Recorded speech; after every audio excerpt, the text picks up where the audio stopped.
Hi, ஈஸியாக எப்படி lemon சாதம் பண்ணுறதுன்னு பார்க்கலாம் வாங்க. லெமன் சாதம் கொஞ்சம் வடிச்சிட்டு கொஞ்சம் ஆற வச்சுக்கோங்க. கொஞ்சம் மஞ்சப்பொடி போட்டுக்கோங்க. போட்டுட்டு லெமன் நல்லா இதிலே பிழிஞ்சு விட்டு மிக்ஸ் பண்ணிக்கோங்க. மிக்ஸ் பண்ணி விட்டுருங்க. உப்பு தேவையான அளவுக்கு இப்பயே போடுறதா இருந்தாலும் போட்டுக்கலாம், லாஸ்ட்டாகவும் போட்டுக்கிறதா இருந்தாலும் போட்டுக்கலாம். இந்த மாதிரி நான் உப்பு அப்புறமா தான் போடுறேன்.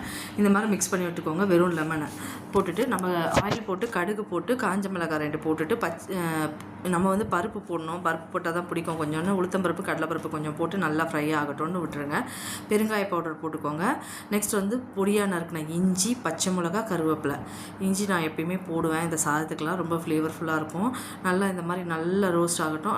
அப்படியே எண்ணெயிலே பொரிஞ்ச உடனே இந்த சாதத்தை எடுத்து அதில் கொட்டி நல்லா மிக்ஸ் பண்ணி விடுங்க. மிக்ஸ் பண்ணி விட்டுட்டு நல்லா இறக்குற டைமில் கொஞ்சமாக கொத்தமல்லி போட்டுட்டு லைட்டாக உப்பு இப்போ தான் நான் போடுறேன் தேவையான, ஏன்னா கடாயில் போட்டால் கொஞ்சம் அளவு கரெக்டாக தெரியுன்றதுக்காக அந்த மாதிரி போடுறேன். இது ரொம்ப ஈஸியான மெத்தடு. லெமன் வந்து ரொம்ப வேகவும் வேகாது, நல்ல இம்யூனிட்டி பவர் இருக்கும். கொத்தமல்லி போட்டு நல்லா மிக்ஸ் பண்ணி இறக்குனீங்கன்னா சூப்பரான லெமன் சாதம் ரெடி.